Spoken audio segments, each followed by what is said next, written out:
that there are different markets one would speak of possibly in the art world, rather than sort of sectors. I suppose one could say there's a contemporary art market, there's an old masters art market, there's a modernist art market. Certainly if you look overseas, you can get a sense of what those sectors are if you go into any of the larger auction house websites, and you can just look at the categories they have that they sell on. And that provides you with some idea of the type of work that would be sold at a certain auction. That would be a collecting area which has been established. In some instances it's a collecting area that is still being established. So perhaps that's a sort of sector in the market. And obviously there are quite a few asset managers that produce indexes on specific sectors, like the top 150 artworks in South Africa produced by Citadel is an art price index, for instance. If you go to the United States, you have individual art funds that almost operate as indexes because they have specified exactly what they're going to collect in terms of their fund. And as a result, you do get those sectors, and some perform better than others. Certainly what we've seen is the modern side of international art, the work that's sort of produced from around about, you could say ballpark, sort of 1900, contemporary, at that time contemporary artists sort of pushing the envelope till 1950, sort of modern works has done incredibly well. Contemporary art has done very well in Europe and the United States. What was lagging behind on occasion has been the old masters, and what one's talking about there is essentially up to the 18th, early 19th century painting, sculpture, and those have gone through phases of high popularity and then sort of sinking in, and then it takes a particular type of person, I think, to buy a 16th century Baroque painting.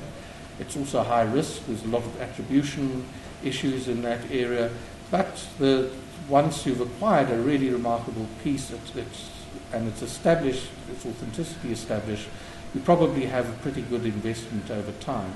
The risk, of course, is the works are old and they need to be looked after. The most successful sector in the market has really been Impressionism. Everybody, I think, you can talk to would know some or other Impressionist painting. It's the most popular art movement ever, and in a sense it speaks to the everyman in the world. And Van Gogh, Monet, Manet, Courbet, all of those artists have been highly successful sellers on the auction market. So that's one sector that has grown exponentially. And I suppose to some extent, depending on what's happened in the economies of certain countries, like we saw in the 80s in Japan, there was a boom in a sense, and as a result, people had flush money, and suddenly somebody paid 80 million rand for Van Gogh.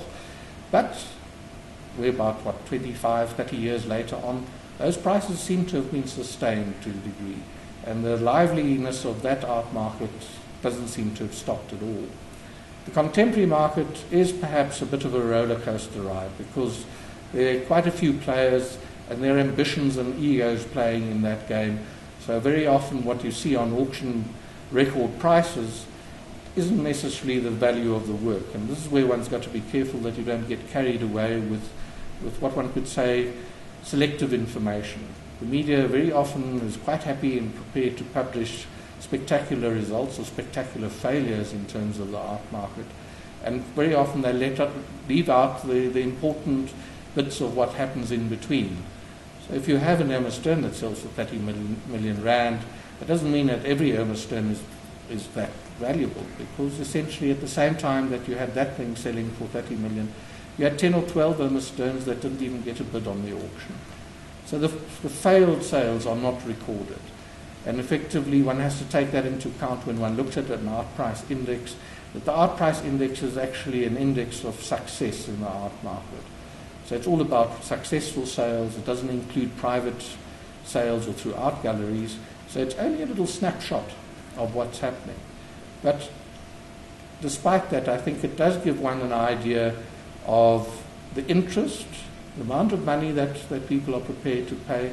And as long as that index stays sort of stable or grows, I think it's a very good sign for the art market generally, because that means that people are prepared to invest time and money into something like an artwork, which doesn't necessarily have a fixed value.